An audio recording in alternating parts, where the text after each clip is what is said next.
Bonjour à tous et bienvenue dans ce nouvel audio. Aujourd'hui, nous allons parler spiritualité et injustice. Beaucoup de personnes disent « Mais comment je pourrais croire qu'il y a un Dieu, une force dans cet univers plutôt positive, des êtres divins, et que la vie est à mon service puisque la vie est si difficile. Il y a des expériences qui sont traumatisantes. Et effectivement, quand on est face à de la maltraitance enfant, c'est compliqué de se dire que ça pourrait être à notre service. Quand on regarde des guerres, des traumatismes, de la violence, des viols, etc., c'est compliqué de se dire que là-dedans, à travers tout ça, il y a quand même une personne divine qui est là derrière. Donc effectivement, on pourrait se poser des questions à ce niveau-là et se dire « la vie n'est pas juste ». Pourquoi on se dit ça ? C'est parce qu'on compare. Le problème, c'est qu'on compare avec un instant donné, avec une vie donnée et ce qu'on en voit pour l'instant. On ne sait pas du tout ce que cette vie va devenir dans l'avenir. On ne sait pas du tout quelles sont les opportunités que nous aurons ou pas et quelles sont les opportunités que nous allons saisir ou pas. Et on a tendance à attribuer beaucoup de choses à la chance. Moi, je pense sincèrement que la chance n'existe pas vraiment en tant que telle, parce que si on est prêt à accueillir certaines choses dans nos vies, on va plus facilement aller saisir des opportunités et aussi remanier notre passé de façon à voir de façon beaucoup plus positive ce qu'on aura vécu, même ce qui était difficile et traumatisant. Mais il est vrai que quand on pense en termes d'âme, quand on voit quelqu'un qui s'est suicidé, peut-être dû à du harcèlement par exemple, on se dit c'est pas juste. Cette personne s'est supprimée pour quelqu'un qui certainement n'était pas très humain. Ce n'est pas juste. Et puis on réfléchit au niveau de l'âme et on se dit mais cette personne continue de vivre quelque part. Cette personne a une âme. Cette personne en tant qu'esprit peut agir et est certes plus libre que ce qu'elle était avant ce suicide-là. Que ça soit clair, je ne suis pas pour le suicide. Je pense que l'expérience de vie est hyper importante. Et je pense aussi que nous sommes tous hyper courageux d'être venus ici s'incarner. Que nous devrions même être admiratifs l'un par rapport à l'autre pour cet état de fait. Pour moi, le suicide, c'est une expérience qui tourne mal, qui n'a pas été terminée, qui n'a pas été menée à bien. Mais je ne juge pas la personne qui s'est suicidée. Beaucoup de personnes vont dire mais c'est lâche, et moi je trouve pas. Je trouve que ce qui est lâche, c'est surtout comment nous nous traitons entre nous. Et que si une personne a eu envie de partir, ça impose du respect. Ce que je veux dire par là, c'est qu'une personne qui a fait ce choix-là, l'a fait pour se libérer de quelque chose, et pas en refus de la vie.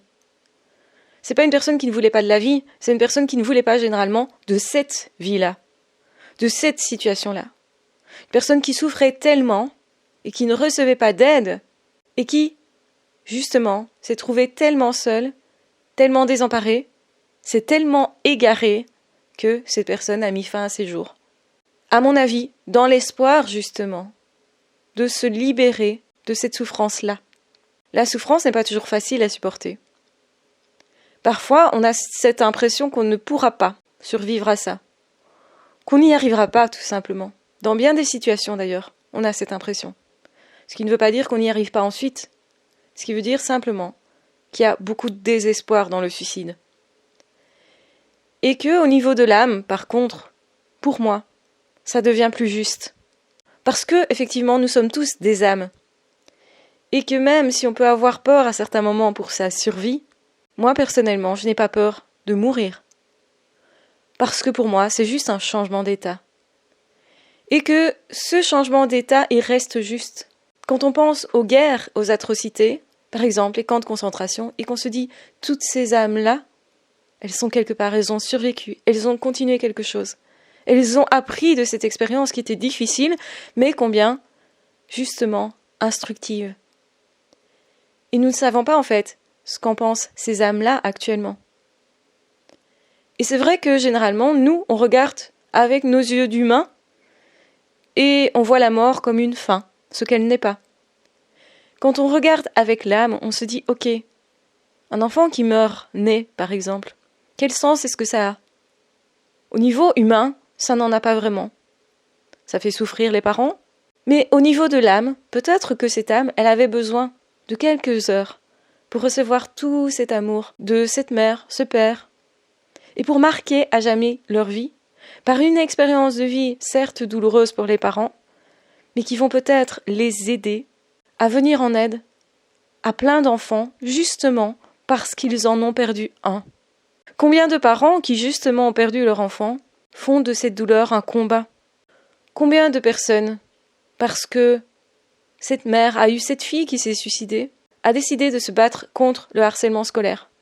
C'est aussi cet autre parent qui a vu son enfant mourir d'une maladie particulière, qui va se battre pour récupérer des fonds pour la recherche contre cette maladie. C'est aussi cet enfant qui a été orphelin, qui va justement s'investir dans un orphelinat. Nos expériences douloureuses sont aussi les racines de ce qu'on peut faire de plus beau. Et donc ça a du sens parfois, ces douleurs-là. Et je pense sincèrement que la vie, elle naît à notre service, que nous sommes ici sur Terre pour vivre des choses, et parfois difficiles d'ailleurs. Ce qui est important, c'est comment décidez-vous, vous, de transformer ce que vous avez vécu. Soit vous allez vous apitoyer pendant des années, et en rester là uniquement. Et ce serait normal de s'apitoyer à un moment donné. Je ne juge pas ça, bien sûr. Mais est-ce que vous allez rester dans cette position-là? Ou au contraire, ça vous inspire plus de transformer ce que vous avez vécu pour en faire quelque chose de beau et de grandiose?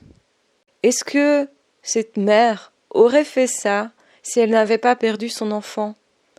Est-ce qu'elle se serait investie par rapport à plein d'autres enfants pour les aider dans leur vie? Je pense sincèrement que non. Et que bien sûr, elle aurait pu rester aussi complètement cristallisée dans cette souffrance absolue, qui est certainement l'une des pires, qui est de perdre son enfant. Elle aurait pu se replier sur elle, ne rien décider du tout, décider que sa vie n'en valait pas la peine, peut-être même quitter ce monde. Elle aurait pu décider aussi de se mettre en colère contre tous, de haïr toutes les personnes qui avaient encore leurs enfants, ou toutes les personnes qui pouvaient encore aujourd'hui avoir des enfants. Peut-être parce que elle ne peut plus. En fait, nous avons des choix à faire continuellement tout au long de notre vie. Et c'est notre responsabilité de faire ces choix-là. C'est là que nous sommes libres. Pas tellement face aux expériences, parce que peut-être les expériences déjà, on a décidé avant de venir sur Terre qu'on allait traverser telle ou telle épreuve, que ça n'allait pas forcément être facile.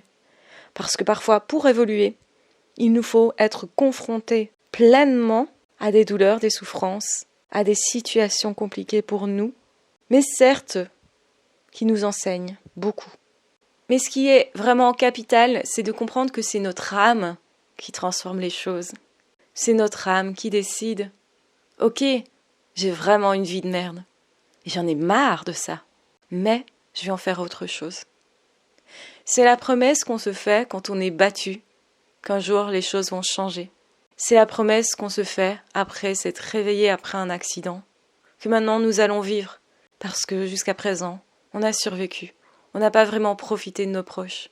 On n'a pas vraiment été explorer la vie, parce qu'on avait peur. Et on découvre que cette peur, elle tombe. Elle tombe quand on est confronté à la mort. Elle tombe justement quand on réalise qu'on est un esprit, qu'on est là pour faire des expériences, et que les peurs, elles nous retiennent souvent beaucoup plus qu'elles nous protègent. Je dis pas qu'il n'y a pas des peurs qui sont utiles.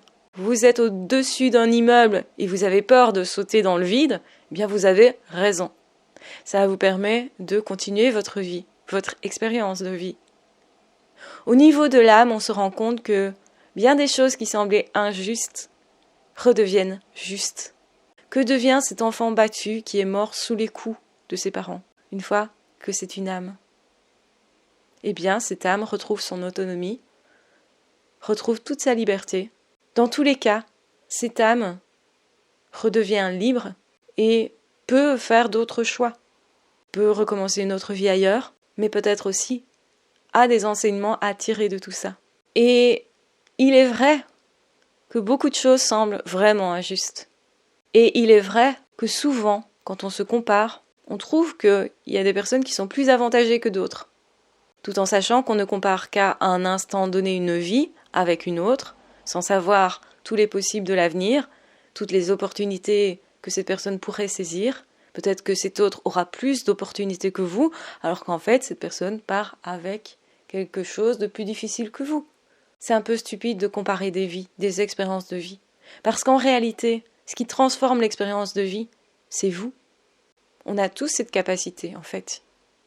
Et je ne dis pas qu'il ne faut pas beaucoup d'amour pour les êtres humains, pour l'avenir, pour la vie, pour soi aussi, pour transformer tout ça. Je n'ai pas dit que c'était juste. Mais être spirituel, c'est certes relire les choses avec l'âme. C'est certes comprendre que, quand on regarde avec nos yeux d'humain, on est forcément limité. On pourrait s'enfoncer dans la noirceur en se disant « Ah, il y a vraiment que du noir sur cette terre. » On pourrait ne voir que ça. Alors qu'en fait, l'amour est partout. Alors qu'en fait, le spirituel est partout.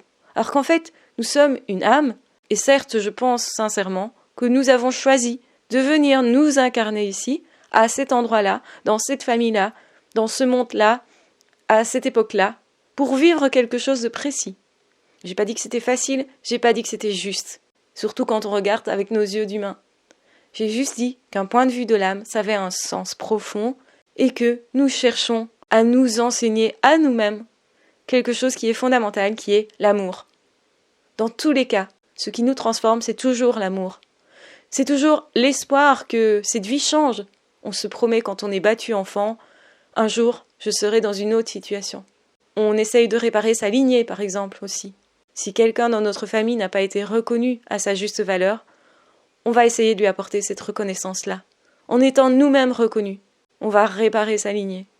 Et si on vient d'une lignée où justement les gens avant nous n'étaient pas libres, victimes de violences, victimes d'abus, eh bien, on va tout faire pour être libres, nous, pour trancher avec ce passé-là, pour donner une certaine vengeance, on va dire, à notre ancêtre. Et on répare cette lignée-là. Ça nous équilibre, nous, ça a du sens pour nous, parce que la manière dont nous avons été éduqués, c'est aussi la manière dont nous avons été formatés. Et sortir de cette vision d'être humain nous permet d'avoir plus de possibles. Changer ce qu'on a dans nos esprits, notre manière de penser, de voir les choses. Autrement dit, faire de la psycho, parce que finalement la psycho c'est ça aussi, c'est apporter un autre point de vue à l'autre, c'est casser ses croyances, c'est aller lui montrer d'autres possibles, et déjà lui montrer que c'est possible de s'en sortir. Bien quand on fait ça, on transforme notre vision, et certes je pense, on regarde davantage avec l'âme. Et c'est pourquoi pour moi, psycho et spiritualité sont intimement liés. Et c'est pourquoi quand je me suis intéressée à la spiritualité, quand j'ai commencé à me demander, tiens, quel avenir professionnel pour moi, puisque c'est une question qui se faisait maintenant oppressante à cette époque de ma vie, on me demandait, qu'est-ce que tu vas faire comme étude ? Eh bien, j'ai choisi la psychologie. J'aurais préféré choisir la spiritualité, mais ça n'était pas socialement accepté. En tout cas, c'est comme ça que je voyais les choses. Je pense que maintenant, la spiritualité est davantage perçue comme quelque chose de positif, comme quelque chose d'essentiel à la vie. À l'époque, c'était plus perçu comme du charlatanisme, comme quelqu'un qui se fourvoie, qui est en train de vivre des rêves dans sa tête sans vivre réellement dans le monde. En gros, on passait pour un illuminé à l'époque, si on voulait faire de la spiritualité. À moins de partir clairement dans la philo, ce que je ne voulais pas, j'ai préféré rester en contact avec l'humain. Et c'est pour ça que j'ai choisi la psycho. Parce que ce qui m'intéresse, c'est l'esprit. C'est la transformation qu'on peut avoir justement à travers les épreuves. Et pourquoi je m'intéressais à ça à ce moment-là ? Parce que ma meilleure amie s'était suicidée, parce que j'avais vécu du harcèlement, et parce que mon enfance a été très compliquée.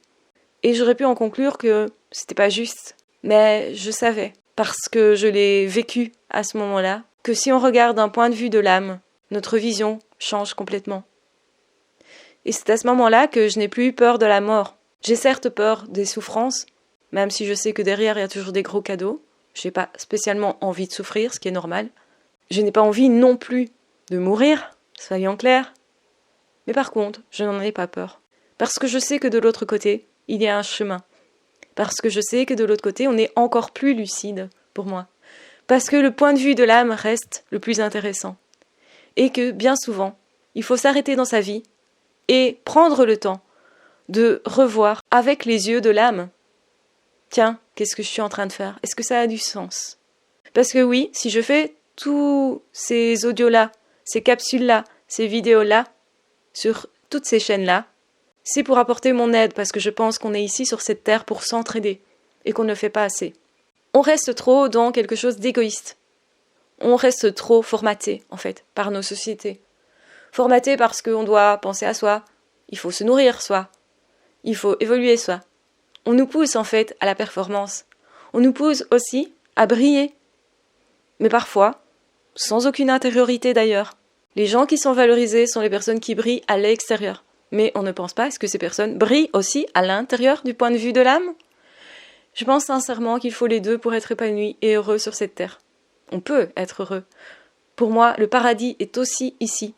Ça fait partie intégrante de la vie que de vouloir et de pouvoir être heureux. Et je pense que c'est un devoir de rechercher le bonheur pour soi, pour inspirer les autres à l'être aussi heureux. C'est ce que j'espère faire tous les jours. C'est ce que j'espère vous communiquer. C'est aussi mon message. C'est regarder du point de vue de l'âme. Ne vous arrêtez pas seulement à vos traumatismes d'enfance. Ne croyez pas que tout est déterminé par votre situation actuelle, par vos formatages d'enfance, par votre éducation, par votre vision que vous avez parce que vous faites partie d'une culture, parce que vous avez grandi à cet endroit-là, à cet instant-là, à cette époque-là, avec ces personnes-là. La vie, elle est beaucoup plus vaste que ça. Et je voudrais dire à toutes les personnes qui sont dans des situations compliquées, dans lesquelles justement ils ne voient pas d'aboutissement, dans lesquelles justement ils ne comprennent pas qu'il y a d'autres possibles. Que oui, il y a d'autres possibles. Parce que le monde est tellement plus vaste et que, en fait, nous faisons partie d'une famille d'êtres humains, une famille d'âmes.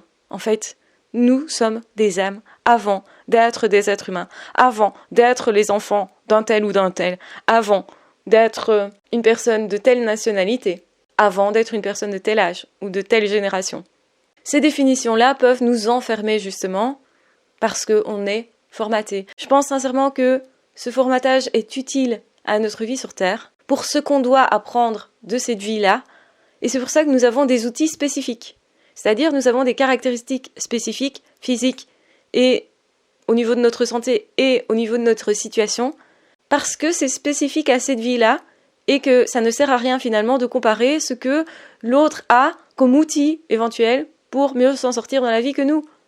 Parce qu'en fait, nous avons les outils adaptés à notre situation et à ce qu'on doit apprendre, à nos épreuves, en fait, celles qu'on avait, pour moi, prédéterminées avant de venir sur Terre. Et c'est pour ça que pour moi, tout est juste. Et c'est pour ça que pour moi, beaucoup d'êtres humains que je croise, je les admire. Je les admire pour leur parcours, je les admire pour leur conditionnement, je les admire aussi pour ce qu'ils n'ont pas. C'est-à-dire que leur expérience, elle est propre à eux. Elle est adaptée à leur situation.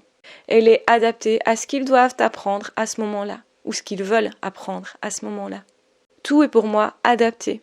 Donc de la même façon, quand je souffre, quand je suis en révolte, quand je trouve que c'est pas juste, quand je compare et que j'ai l'impression d'avoir moins que les autres, je me rappelle que c'est le chemin que j'ai choisi, que c'est mon épreuve de vie, et que je ne dois pas ni être jalouse de d'autres personnes, ni être envieuse, ni comparer, ni me désespérer. Je me rappelle simplement que j'ai choisi ces épreuves-là, et que ce sur quoi je dois me concentrer, c'est plutôt essayer d'en faire un cadeau, et ensuite, le jour où j'aurai trouvé comment dépasser tout ça, de le communiquer à d'autres personnes pour leur dire « Hey, c'est possible, lève-toi, c'est possible, lève-toi et marche, vas-y, avance, continue, espère encore. Oui, c'est possible. C'est possible de survivre après avoir perdu une amie qui s'est suicidée. C'est possible de cesser de se sentir coupable. C'est possible de survivre quand on a perdu un enfant. Et de trouver la vie belle, d'en faire une bataille, d'honorer cet enfant justement, en allant offrir tout son amour maternel ou paternel à des enfants qui ne pouvaient pas bénéficier de ça dans leur vie. Et honnêtement, nous avons à œuvrer sur cette terre parce que des batailles, il y en a beaucoup. Vous ne pourrez pas mener toutes les batailles. Et d'ailleurs, il ne sert à rien de dire à quelqu'un « Puisque toi, tu es plus fort psychologiquement, vas-y, bats-toi pour ma bataille. » Chacun, on va se battre, entre guillemets. J'aime pas le terme battre, parce que pour moi, c'est pas vraiment ça. Parce que c'est aussi source de plaisir, de jeu, et finalement de partage, et de fluidité. Donc c'est pas toujours une bataille, c'est ça que je veux dire, pas à chaque instant en tout cas. Peut-être au début, mais plus après. Eh bien, justement, on a nos blessures propres. Et donc, du coup, ce qui nous touche particulièrement, donc nos batailles propres. Et vous ne pouvez pas demander à quelqu'un qu'il se batte pour la même chose que vous si ça ne le touche pas, parce que ça ne fait pas partie de son chemin de vie. Et c'est pour ça que c'est super intéressant de relire toujours votre condition d'être humain, vos difficultés d'un point de vue de l'âme. Et ça vous permettra aussi d'être plus tolérant avec vous-même, de vous dire « Waouh, j'ai eu ce courage de choisir cette épreuve. Waouh, j'ai eu ce courage de me dire que j'étais capable de traverser ça. J'ai eu ce courage aussi de venir m'incarner ici sur Terre pour aider d'autres êtres humains, pour œuvrer ici sur cette Terre, parce que ça a du sens. Et même si je ne le vois pas pour l'instant, même si je ne comprends pas tout pour l'instant, un jour, je comprendrai ça et je pourrai en faire une bataille pour arriver ensuite à partager tout ce que j'ai découvert aux autres êtres humains. Voilà, je vous laisse là-dessus. N'hésitez pas à y réfléchir, à y penser, à me dire ce que vous en pensez. Et n'oubliez pas, de temps en temps, de relire votre vie du point de vue de l'âme. Et je pense sincèrement que tout d'un coup, l'injustice prend une autre saveur et que oui, finalement, c'est logique qu'il y ait un Dieu, qu'il puisse y avoir un Dieu ou une force supérieure et qu'il puisse en même temps y avoir des guerres, des violences, des viols, des meurtres, etc. Je vous embrasse bien fort, je vous aime très fort, prenez bien soin de vous et on se retrouvera très vite dans d'autres audios ou dans d'autres vidéos. Ah, ciao, bye bye!